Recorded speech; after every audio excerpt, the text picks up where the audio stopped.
Gracias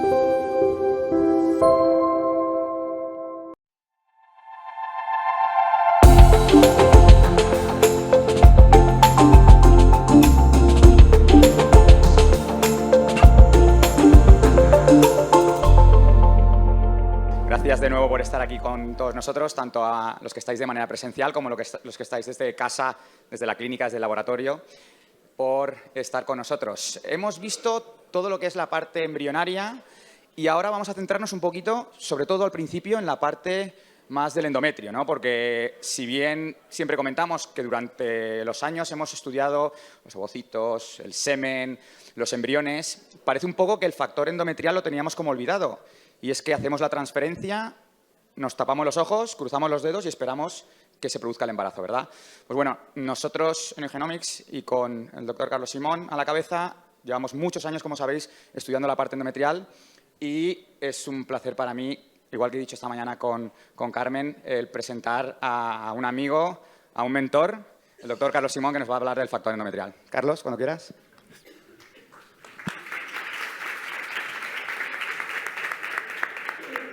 Gracias.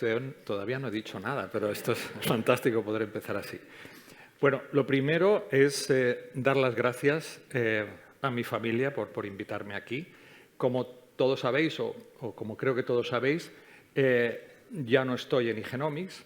La jefa científica es Carmen Rubio, pero sí que estoy con Igenomics para todo. Por lo tanto, esto es mi disclosure actual. He creado una fundación que se dedica a investigación en salud de la mujer y además pues, he creado algunas pequeñas startups y soy External Scientific Advisor de diversas compañías, incluyendo Igenomics Vitrolife. Y simplemente quería, pues de nuevo, dar las gracias por invitarme y creo que estamos en un foro tipo parlamento inglés muy chulo, que nunca había visto, espero que lo disfrutéis y estoy seguro de que se va a imponer este tipo de formato. Yo lo que quería en esta presentación era hablaros del factor endometrial y quería empezar incluso planteándoos si existe el factor endometrial, porque en vista de las últimas publicaciones parece ser que todo va a ser el embrión y nada más. El embrión, por supuesto, es fundamental, que os voy a contar que no sepamos. Habéis visto lo que ha hecho Nicolás Plachta y lo que ha puesto aquí. Pero bueno, yo con toda humildad voy a analizar lo que he visto sobre la ausencia o la no necesidad del factor endometrial y vosotros sois los que tenéis que juzgar. Y después lo que quiero es hablaros de la medicina de precisión y posteriormente centrarme en la madre, en las dos cosas que hemos avanzado más, que es en el microbioma y en el estudio de la receptividad endometrial. Entonces, yendo al primero de los puntos, creo que todos habéis visto este trabajo que trata de lo que llaman el verdadero fallo de implantación, the True Recurrent Implantation Failure. Esto es un estudio retrospectivo que tiene yo solo voy a comentar dos partes. En primer lugar, el concepto de fallo de implantación.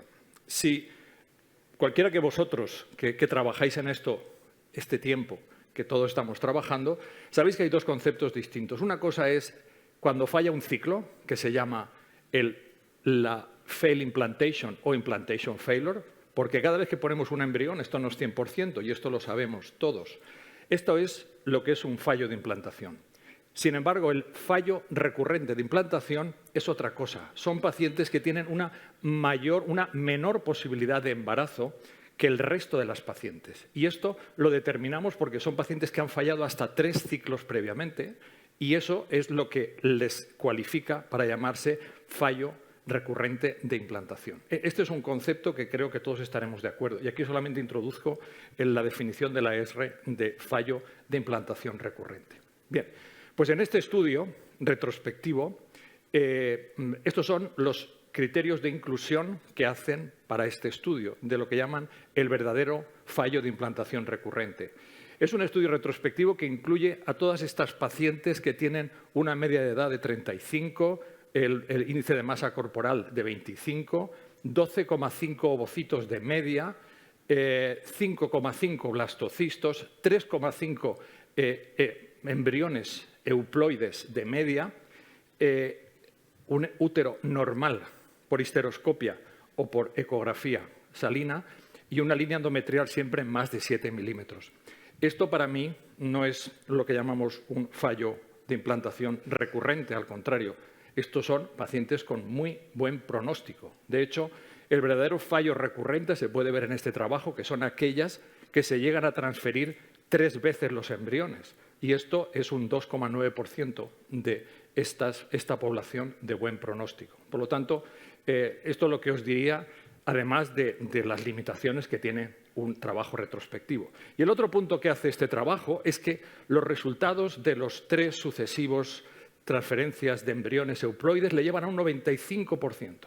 Y te sacan la figura 1, que es esta, y en blanco, en azul podéis ver mi recolección del asunto. Cuando fallan en el primer transfer en estas pacientes de buen pronóstico, que tienen una tasa de implantación de un 64%, el 43% las pierden porque ya no vuelven. Y cuando fallan en el segundo transfer, que tienen una tasa también, pues como son de buen pronóstico, de un 54%, el 57,9% de esas pacientes nunca vuelven y, por lo tanto, se pierden en las estadísticas. Por lo tanto, estamos hablando de, en mi humilde opinión, hacerse trampas en el solitario. Porque si tú excluyes las pacientes que no han ido bien en el primer ciclo o porque se han ido y excluyes la mitad de las pacientes en el segundo transfer, las que tienes en el tercer transfer, pues obviamente es una población bastante seleccionada. Es decir, en vista de un trabajo retrospectivo, que por mucho ruido que se arme y por mucho que se publique en Fertility, que hay una línea en la actualidad de trabajos retrospectivos, pues no creo que esto esté diciendo que se trata de nuevo, como antaño, de transferir embriones una y otra y otra y otra vez, porque esto es lo único que podemos hacer. Esto sería mi recolección, pero estoy abierto, por supuesto, a la discusión y a conocer vuestro punto de vista. Con respecto a la parte materna, esto es de lo que yo os venía a hablar. Y es el concepto obvio de que cuando una función depende de 2 factores, mejor consideremos los 2 factores. Y si no, mirad lo que pasa en casa con vuestra relación. Entonces, yo creo que los 2 factores tienen que ser considerados. Y yo aquí voy a considerar la madre, porque el embrión, siendo muy importante, necesita implantar en algún sitio. No se puede quedar colgado de la brocha sin más. Y en este aspecto, pues los que me habéis oído hablar, siempre estamos hablando del proceso habitual, que es cuando el embrión llega a lo que es el útero, en el día 5, 4, 5, tiene que primero adherirse y luego tiene que implantarse. Y para eso lo primero que va a haber es el microbiota endometrial, que está en la superficie del útero. A continuación habla con el embrión, sabemos cómo tiene capacidad de transformar transcriptómicamente este embrión, y esto es el trabajo de Felipe Vilella. Luego tiene que adherirse a la superficie, y es cuando comienza lo que es la implantación. Y finalmente, una vez se invade y se coloca dentro, tiene que relacionarse con el estroma y producirse lo que es un proceso ordenado de invasión, si no acabamos en una preeclampsia o en un percretismo, acretismo placentario. Os voy a hablar de los 2 puntos primeros, pero antes, de nuevo, otro concepto más, que es el hablar, el que nos demos cuenta que en el 2022 tenemos que transicionar a lo que es la medicina de precisión, también en medicina reproductiva y también más allá de la estimulación ovárica. Es decir, tenemos que pasar del concepto de medicina generalizada basado en la media de las poblaciones o en cuántas pacientes funcionan cuando hacemos esto o en cuántas pacientes tienen el porcentaje cuando hacemos lo otro, a considerar la paciente como lo que es una persona única, una persona completamente irrepetible, que tiene unas connotaciones genéticas, metabólicas, de todo tipo, que requieren ser atendidas. Y para esto se ha desarrollado en oncología hace muchísimo tiempo y en otras especialidades. Y nosotros, en estimulación ovárica, a nadie se nos ocurre darle la misma dosis a una paciente con PCO o a una paciente con baja respuesta. Estamos haciendo medicina de precisión porque tenemos biomarcadores, tenemos el estradiol, tenemos la ecografía, tenemos el antral follicle count, tenemos lo que tenemos. Entonces, lo que estoy tratando yo desde hace 20 años es a ver si convenzo a mis colegas de hacer medicina de precisión en la siguiente parte, que es en la importante, cuando transferimos el embrión en el útero materno. Y este es el concepto. Y esto solo nos lleva a la utilización de diagnósticos moleculares que nos hablen exactamente de esta paciente, del estado de esta paciente en este punto, donde la acción ocurre, que es justo en el momento donde el embrión habla con la madre y se relaciona para que todo comience. En la caja negra, que le hemos llamado siempre.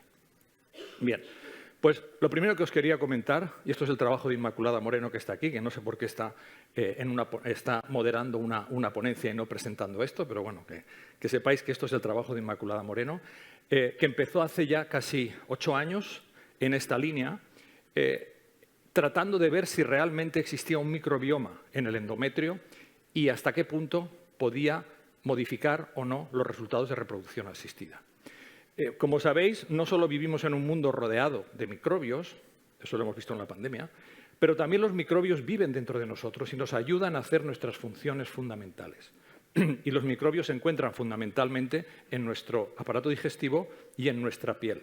Tenemos 20 veces más microbios que células. Y si pesáis alrededor de 75 kilos, 1 kilo de vuestro peso corporal es de los bichos que viven en vosotros y que nos ayudan a hacer nuestras funciones. Y esto son hechos que conocemos. La cosa es que hasta ahora no conocíamos estas bacterias porque entre el 20 y el 60% no son cultivables. Y ha tenido que venir la secuenciación masiva para darnos cuenta de que podemos identificar la presencia de estas bacterias. De estas bacterias, no artefactos. Es decir, podemos tener el DNI de ellas utilizando secuenciación masiva. Pues bien, esto, el Human Microbiome Project, lo comenzó la NIH hace pues, casi 10 años e identificó estos microbios que existían en todas las partes de nuestro cuerpo, incluyendo el aparato genital.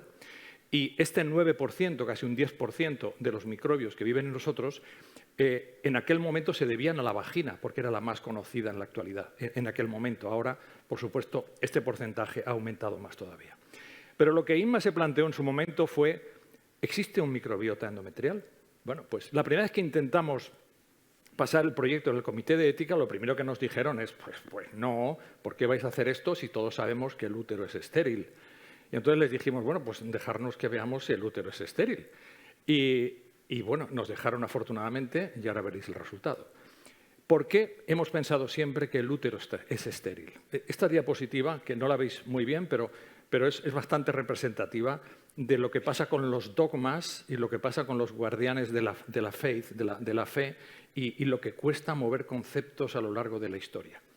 Fijaros que en la primera parte no puedo marcar porque no tengo el láser no funciona, pero fijaros que todo comienza en 1900.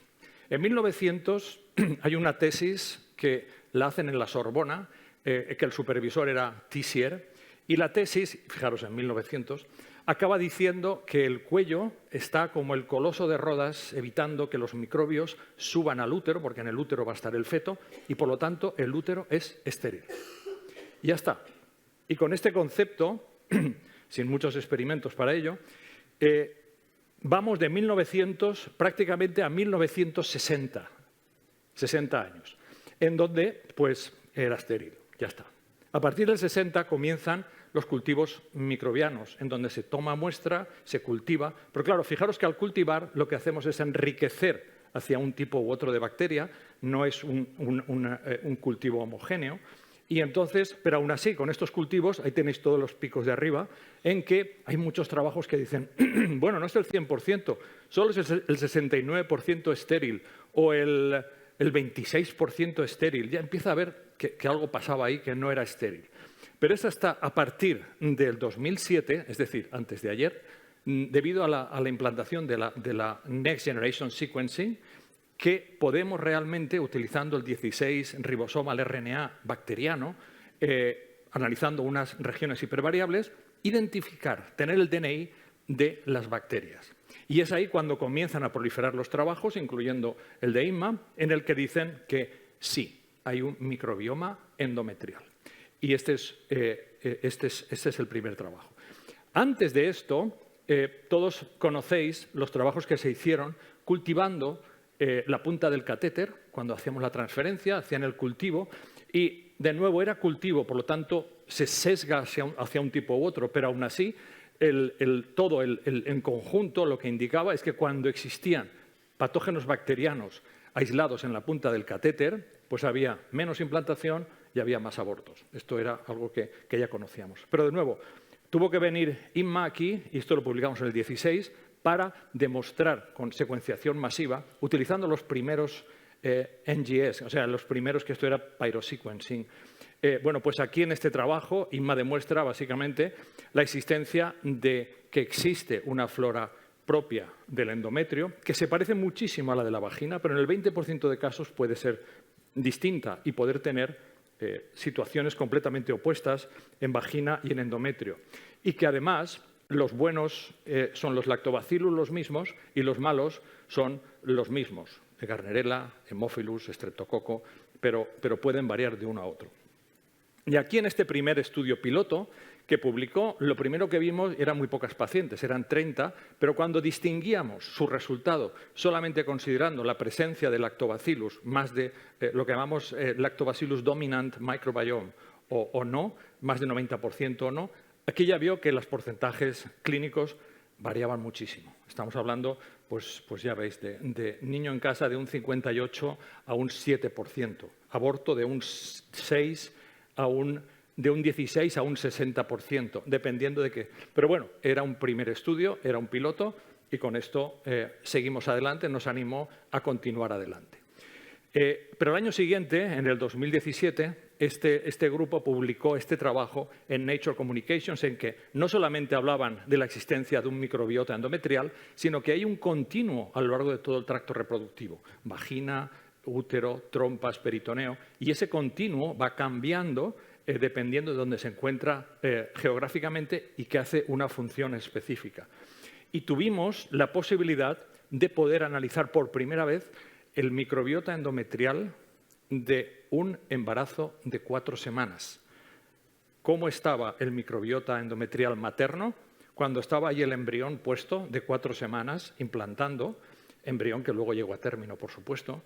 Y esto obviamente fue fortuito porque esta paciente había tenido un aborto, esta era una paciente mía, tuvo un aborto 2 meses antes, un aborto con embriones euploides, y fijaros que ahí está el microbioma del miscarriage, podéis ver muchos coloritos, y esta señora se fue de vacaciones, venía de Emiratos, el 1 de septiembre la veo, me dice que tenía 2 días de retraso en la regla, le tomé el líquido endometrial y cuando vino la semana siguiente me enteré que estaba embarazada. Y ahí tenéis el microbioma del embarazo de 4 semanas que llegó a término. Y bueno, esto fue por primera vez que nos dimos cuenta de la diferencia. Este microbioma está formado por lactobacillus, sobre todo lactobacillus iners, y por supuesto no había microbios adversos que nos lo indicaran. Os voy a poner, este es el vídeo que podéis encontrar en el American Journal, porque el paper se puso allí, para que podáis durante un minutito ver exactamente el volumen, por favor. Around 9% of the bacteria in the human body can be found in the female reproductive system, where bacteria may facilitate or hamper human conception. Using 16S rRNA sequencing and functional metagenomics, we described the human endometrial microbiota in a patient who had an 8th-week spontaneous clinical miscarriage with euploid embryos, and, for the first time, during a successful pregnancy in which the endometrial fluid was sampled at 4 weeks of gestation. Lactobacillus iners was the most prevalent microbe found in the endometrium during early pregnancy, associating its presence with defense mechanisms and basal functions. The microbial profile prior to the spontaneous abortion had higher bacterial diversity and lower lactobacillus abundance, showing an unstable functional pattern characterized by transposisis and insertion elements. We found taxonomic and functional differences between the microbiota found in the endometrial fluid collected during an early successful pregnancy and prior to a spontaneous abortion in the same patient. Further investigation of the microbial community in the female reproductive tract may come to understand the role of bacteria in human reproduction and infertility. Y por supuesto seguimos adelante. Y este es el estudio que hemos publicado este año, en el que realizó, Inma coordinó este estudio, que es un estudio observacional, no intervencional, en el que pudimos demostrar cómo esta composición del microbioma se asocia al reproductive outcome. En este trabajo, la diferencia con el estudio piloto es que ahora hemos hecho, esto era un estudio multicéntrico en 13 centros, en 8 países, 3 continentes, 342 pacientes en este momento. Tomamos muestras tanto de biopsia endometrial como de endometrio. Las pacientes iban a hacer su ciclo reproductivo en reproducción asistida normal, solo que antes, inmediatamente antes, tomábamos la biopsia y tomábamos el líquido endometrial. Utilizamos más variables, regiones hipervariables. Aquí os pongo la comparación con el previo. Utilizamos el último método de secuenciación masiva. Identificamos las muestras con low biomass, que es el principal problema del útero, que tienen low biomass, no hay bastantes bacterias y a veces no se detectan, y eso no significa significa que no se detectan, y por lo tanto hay que tomarlo con esa clasificación nueva. No es que esté bien o esté mal, es que es no detectable. Y después hubo una serie de correcciones técnicas que aplicó IMA para llegar hasta aquí. Este es el estudio clínico, el pedigrí del estudio clínico, cómo se comienza, cuándo se acaba. Y estos son los centros de todo el mundo que participaron en este estudio prospectivo observacional. No intervinimos, solamente queríamos ver lo que ocurría y relacionarlo con los resultados reproductivos. Este es el flowchart, como os digo, se publicó en enero de este año en la revista Microbiome. Y el mensaje es que cuando hay un aumento, cuando hay malos resultados reproductivos, definimos malos resultados reproductivos como que la paciente o no se quede embarazada o que aborte. Buenos resultados es que haya niño en casa. Por lo tanto, esto digamos que es la diferencia entre niño en casa y que o haya un aborto o que la señora no se quede embarazada. Bueno, pues con esto establecimos que hay una clarísima asociación. Tanto en el líquido endometrial como en la biopsia endometrial hay una clarísima asociación que aumentan todas estas bacterias que tenéis ahí. Gardnerella, Streptococo, Klebsiella, asociado a no embarazo. A aborto está asociado con Haemophilus, Klebsiella y Estafilococo. Y el biochemical pregnancy con el enterococo. Y en el líquido endometrial es lo mismo. Perdonad, está mal. Abajo ese es la biopsia endometrial. Y en la biopsia endometrial exactamente lo mismo. Y al revés, es decir, cuando hay malos resultados reproductivos, tenemos un descenso del lactobacillus clarísimamente, que es lo que os he dicho que habíamos visto tanto en la una como en la otra. Por lo tanto, esto es lo que os puedo decir de esta parte y esto es lo que nos ha llevado a sugerir la personalización y por eso Igenomics tiene el lema y lo tiene asociado al ERA con el endometrio y por lo tanto esto es la conclusión. Es decir, existe un perfil patogénico asociado a fallo reproductivo, no embarazo o aborto, y está formado por esa firma de bacterias. Lactobacillus es el que está consistentemente enriquecido siempre, tanto en tanto líquido endometrial como en la biopsia endometrial, y la composición de ambos dos, aunque no es idéntica, sí que es completamente similar y consistente, porque hay bacterias que son extracelulares y otras que son intracelulares. Por lo tanto, con todo esto, nuestra conclusión es que el microbiota endometrial pues debe ser considerado como otro factor más, otro ángulo más que nos ayuda a entender aquellas pacientes, las más difíciles de nuestras pacientes que no embarazan, no sabemos por qué, y desde luego esto no lo vamos a solucionar transfiriendo embriones una y otra vez. De hecho, publicamos un caso de fallo repetido de implantación con abortos, con una Gardnerella persistente que seguimos durante 18 meses y aún así la señora siguió abortando. Siguió abortando cuando se quedaba embarazada o no embarazada. Entonces, este es el concepto de personalización. Y después el siguiente capítulo, que sería la receptividad endometrial, es decir, la adhesión del embrión a lo que sería el epitelio luminal, es lo que ha llevado a definir el concepto que todos conocéis. Muy simple, para que se produzca la adhesión del embrión al endometrio, tiene que producirse la transformación de la membrana plasmática del epitelio luminal. Esto es una condición sine qua non. Y de hecho, algo que yo siempre repito, que creo que es bastante gráfico, y es que un embrión humano se puede pegar en cualquier lugar que podáis imaginar. Y me refiero, pues, a una trompa, un ectópico, a un peritoneo, un embarazo peritoneal, a la punta de plástico del transfer, de la cánula de transfer, y nos toca repetirlo, ¿verdad que sí? Y entonces el embriólogo nos dice, hay que repetir, Carlos, hay que repetir. Pero donde nunca se va a pegar es en un endometrio no receptivo. Y si queréis hacer la prueba y poner un blastocisto en la fase folicular, o cuando la señora se ha olvidado la progesterona, seguro que no ponéis un embrión. Yo creo que eso lo hemos aprendido siempre. Por lo tanto, es el concepto de la plausibilidad biológica de que esto tiene que ocurrir. Ahora, ¿cómo ocurre esto? Es lo que siempre nos hemos roto la cabeza desde la medicina anatómica con los criterios de Noyes hasta la medicina molecular actual. Y nosotros hacía más de 20 años, nosotros y otros muchos pioneros, Linda Judis, Peter Rogers, Bruce Lessig, vinimos con el concepto de que podíamos entender lo que era la anatomía desde el punto de vista transcriptómico, viendo la expresión de los genes que se modificaban justo cuando el endometrio se volvía receptivo. Y esto fue el comienzo para la creación de la firma transcriptómica de la receptividad endometrial. Y esto lo hicimos con tejido completo, con el tejido completo del útero. Y esto en el 2020 lo volvimos a demostrar y publicado en Nature Medicine, haciéndolo a nivel de célula única, analizando más de 70.000 células del endometrio y viendo que, dependiendo de dónde se encontraba en el endometrio, su transcripción era distinta y, por lo tanto, podíamos ver, sobre todo, que en lo que es el epitelio luminal, como tenéis aquí, este epitelio, fijaros en los colores, hay un momento en que se produce un escalón. Ese escalón significa que hay genes que se activan y hay genes que se apagan.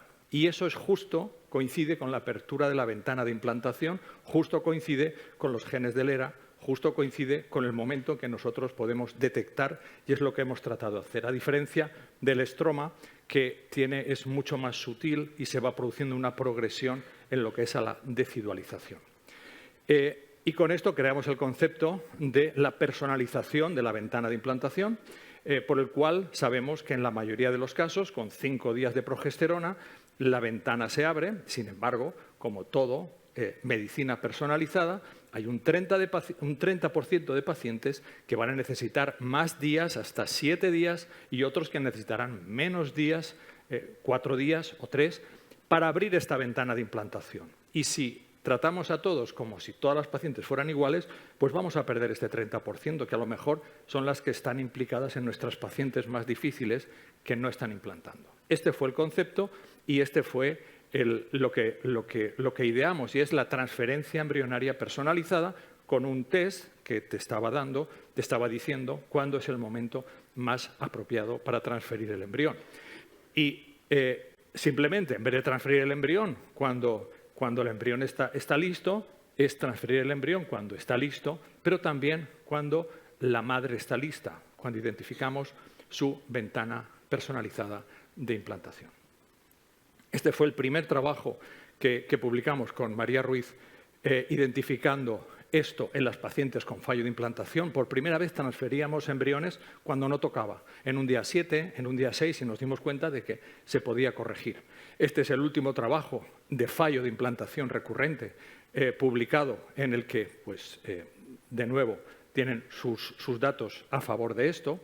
Y todo junto, lo que os puedo decir es que en este trabajo recogimos todos los datos que habían, puesto que es un tema que en la actualidad se está tratando mucho y hay bastante polémica, a ver cómo estaba la literatura mundial al respecto. Entonces, en este trabajo veíamos como había 16 trabajos que veían beneficios, 8 que no, y en la actualidad hemos hecho una revisión y hay 22 trabajos que recogen datos positivos y 8 que dicen que no mejora. Pero bueno, esto no es un partido de fútbol, porque si fuera, el marcador estaría claro. Aquí nos guiamos por la ciencia. Entonces, lo que os puedo decir aquí es que este trabajo, esto es un metaanálisis de todos los datos existentes hasta ahora, que ha sido recientemente publicado. En este metaanálisis, con todos estos datos, distinguen básicamente pacientes con buen pronóstico y pacientes con fallo de implantación recurrente. Y al hacer esta distinción, en lo que respecta al fallo de implantación recurrente, es decir, más de 3 fallos previos, con todos los trabajos analizados, llegan a la conclusión de que la transferencia embrionaria personalizada, guiada por el ERA, aumenta las posibilidades de embarazo de las pacientes con fallo de implantación de origen endometrial que no son receptivas. Esto es la conclusión sobre esto. Con respecto a las pacientes de buen pronóstico, pues aquí con estos datos analizados llegan a la conclusión de que hay una diferencia en niño nacido de un 39,5% sin ERA y un 53,7% con ERA. Esta diferencia no es significativa, por lo tanto dicen, aunque se ve algo aquí, pero esto no es significativo. Esto es los datos que tenemos del metaanálisis. Realmente el único randomizado existente lo hicimos nosotros, y podéis pensar que barremos para casa, pero en estas cosas difícilmente se puede barrer. Nosotros pasamos a analizarlo en lo que es el primer ciclo, y en el primer ciclo lo que vimos aquí es que tuvimos un dropout muy grande, que esto nos afectó a los resultados por intention to treat, pero por protocolo podéis ver que veíamos que había un aumento significativo en los parámetros que buscábamos con respecto a la transferencia en fresco y a la transferencia en congelado. Si bien es cierto que el live birth estaba preparado para detectar un 15% de aumento y solo detectamos un 13,8% y un 10,5%. Por lo tanto, el único parámetro que no fue significativo fue niño en casa. Y estos son los resultados de pacientes con buen pronóstico. De nuevo, separamos mal pronóstico o fallo de implantación y buen pronóstico. Pero recientemente ha aparecido, de hecho el mes pasado, el IBI publicó este trabajo retrospectivo, de nuevo, en Fertility and Sterility. Hay una tendencia a trabajos retrospectivos ahora para reescribir las cosas. Entonces, es curioso porque este trabajo se hizo en el mismo centro, con la misma población de pacientes y con el mismo tópico que nosotros hicimos el randomizado. Y curiosamente los resultados eran distintos, eran que no. Entonces, aquí tienen los resultados que aporta este estudio retrospectivo y aquí os he puesto al lado los resultados que aporta el estudio randomizado que nosotros hicimos y que esas pacientes eran justo del IBI. El trabajo retrospectivo es un trabajo retrospectivo, todos sabemos las limitaciones que tienen, pero lo que me llamó la atención es que en el retrospectivo justo sacaron las pacientes que habían hecho el estudio randomizado. Es decir, todas estas pacientes que tenéis aquí en que funcionó no fueron consideradas en el estudio retrospectivo, lo cual es curioso, porque si haces un estudio retrospectivo es que analizas todo. Pues ahí sacaron esas pacientes para el estudio. Con lo cual, en fin, resulta curioso, lo traigo aquí y esto es lo que os puedo contar con respecto a los datos, tanto para un lado como para otro, que tenemos ahora mismo y que al final sois vosotros los que tenéis que juzgar hasta qué punto os sirve para vuestras pacientes o no. En definitiva, lo que venía de este estudio, de este metaanálisis, es que en pacientes con fallo de implantación, como tenéis ahí, con 2.552 pacientes, se hablaba en todos los trabajos de una tasa de niño en casa de un 48,7%. Y cuando consideraban las de buen pronóstico, fijaros que si consideramos que sin ERA es un 39,5%, pues los resultados son prácticamente, se igualan los resultados de pacientes con fallo de implantación a la acelera con lo que tenemos en una paciente con buen pronóstico. Y con ERA, pues de nuevo aumenta, pero no es significativo. Por lo tanto, yo creo que es momento realmente de pensar un poco y de darse cuenta, sobre todo los más viejos del lugar en los que yo me encuentro, que en todas las fases de innovación existen siempre las mismas olas. Y la primera ola es que cuando todo comienza, parece ser que se va a solucionar todo. Hay una panacea, se va a solucionar hasta el hambre en el mundo. El té sirve para todo. A continuación, viene, como ahora ha venido, un artículo diciendo que esto era el fin del ERA y que esto se acaba. Y al final, supongo que todo llegará a lo que es la realidad. De forma que espero que el conocimiento se sedimente, pues igual que pasó con el PGTA. Si todos os acordáis, lo de la panacea Paradise, os puedo hablar de cuando los primeros trabajos de Muné, que aquello era maravilloso, íbamos a ser tal cual. Después, el Heartful Hell, cuando ¿cómo se llama? Master Brock salió, eso no era para nada, estáis matando embriones, tal.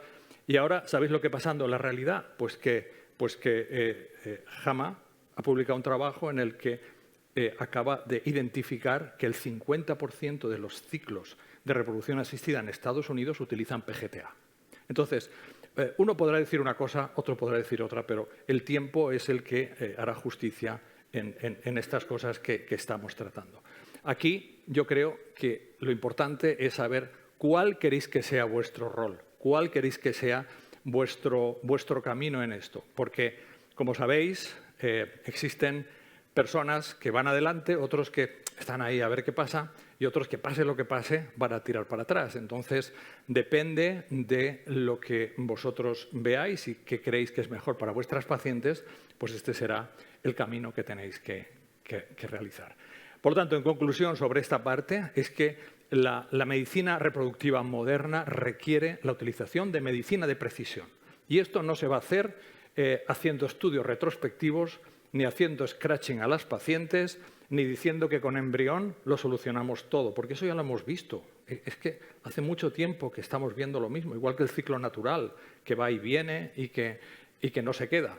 El ERA es un test molecular basado, como os he dicho, en el conocimiento básico, que tiene una serie de indicaciones que serán en el futuro, supongo, que se asentarán y valdrá más para unas cosas y menos para otras cosas.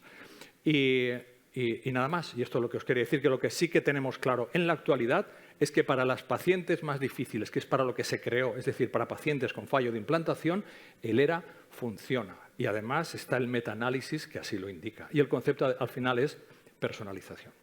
Y con esto tan solo daros las gracias. Hemos iniciado una fundación recientemente, hace 3 meses que estamos allí. Por lo tanto, no tengo fotos de la fundación, pero sí que tengo fotos de la despedida que me hicieron en Igenomics, gracias aquí al organizador de todo lo bueno que siempre es Nasser. Y nada, daros las gracias y estoy a vuestra disposición para cualquier cosa. Muchas gracias, Carlos. De nuevo, como siempre, exposición clara y brillante. Y claramente mi posición, mi puesto era como CPO, ¿no? The Chief Party Officer. Okay. ¿Alguna pregunta?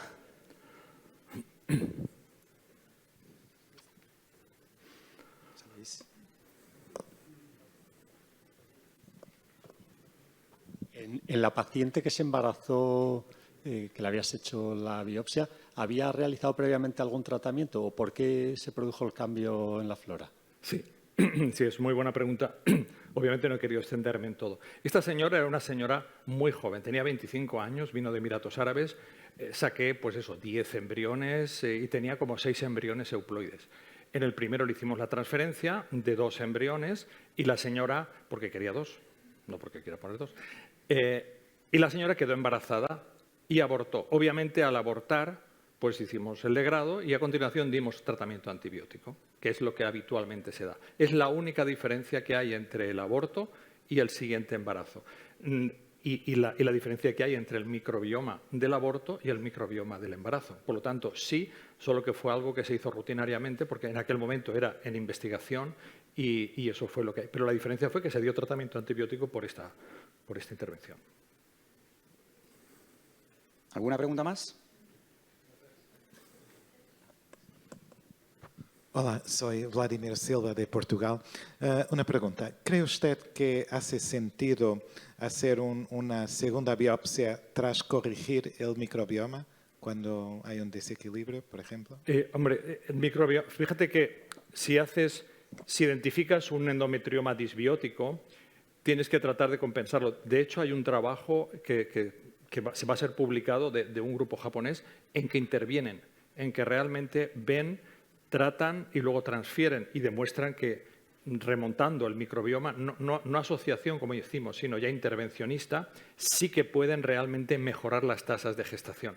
Pero volviendo a tu pregunta, lo lógico es chequear que el tratamiento ha revertido el endometrioma disbiótico y ahora ya es un endometrioma normal con lactobacillus para poder ir adelante. Eso tendría sentido.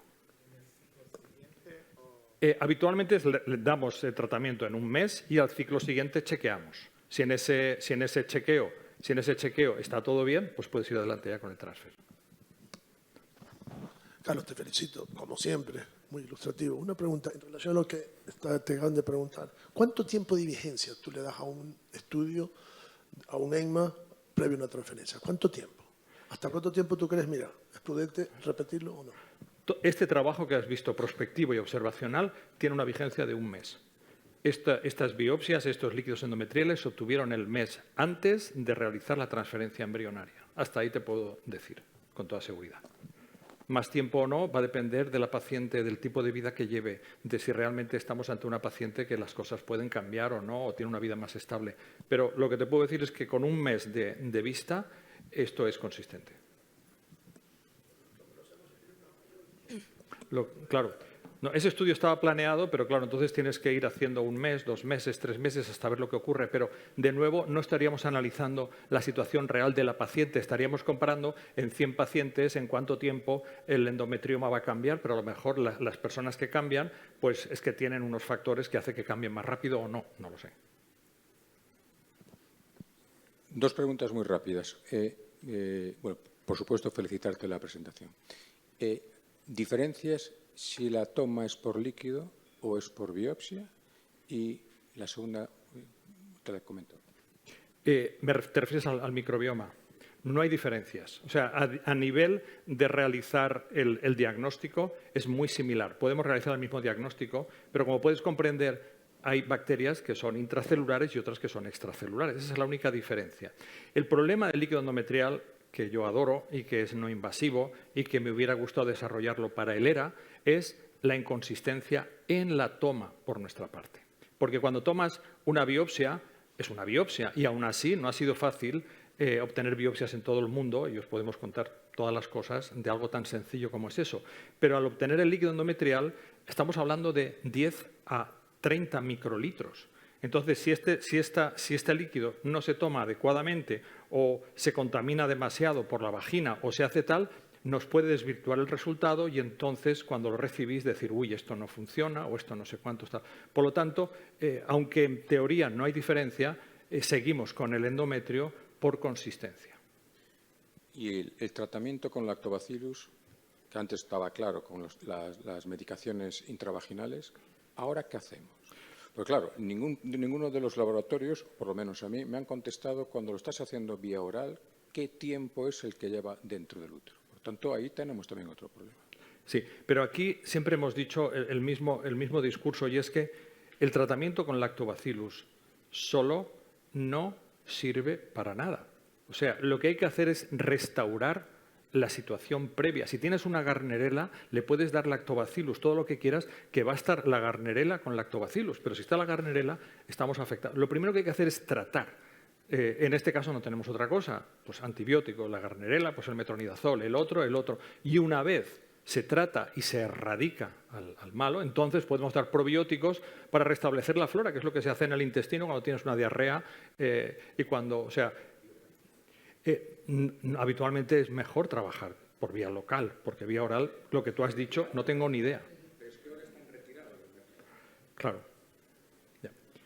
No sabía que la habían retirado ya. Pero es que vía oral, ¿hasta qué punto la vía oral va a producir que el lactobacillus te pase al...? O sea, si estamos ya entendiendo que la endometriosis había una rotura de la membrana intestinal y bacterias van a pasar ahí, no se sabe, no está probado, el pretender que el lactobacillus va a colonizar el útero, pues me parece un tiro muy largo.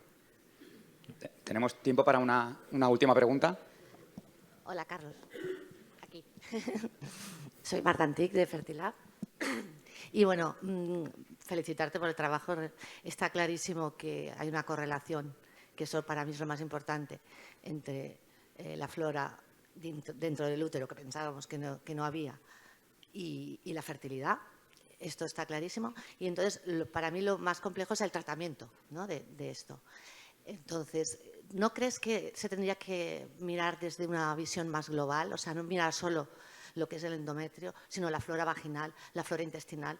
Si está funcionando todo el organismo mal porque es una mujer que tiene problemas de alimentación o intolerancias o lo que sea, eso es lo que hace que al final el endometrio no sea receptivo y que tendríamos que hacer una visión más holística e integral. ¿Qué opinas? Que tienes toda la razón. Tienes toda la razón. Lo que pasa es que siempre tenemos que ir al lugar donde ocurren las cosas. Sin duda alguna que una persona con un problema generalizado le va a afectar ahí, pero muchas veces el problema es local. Desafortunadamente, hoy por hoy solo tenemos antibióticos para tratar alteraciones microbianas, pero bueno, INMA está trabajando ahora en un concepto que es muy nuevo y es el concepto de no hace falta utilizar antibióticos, vayamos a interferir lo que están haciendo los microbios. Los microbios utilizan nuestros receptores, se llaman GPCR ligands. O sea, si vais a la farmacia, el 30% de los fármacos que tenéis utilizan receptores del GPCR. Pues estoy hablando de todo, desde prostaglandinas. O sea, los microbios mandan sustancias solubles y actúan sobre nuestros receptores. Entonces, a lo mejor, y estoy hablando del futuro, obviamente, en vez de ir con antibióticos que luego te desplazan todo y que te hacen tal y cual, pues a lo mejor podemos ir a bloquear aquellos pathways que el microbio determinado está haciendo mal para hacernos sentir mal en determinadas partes de nuestro cuerpo. Pero bueno, o sea, sí, generalmente, pero tú no puedes, cuando hay un problema general es muy difícil tratar esto y tenemos que ir también al local. Pues muchas gracias, Carlos, por la brillante exposición, como siempre. Gracias.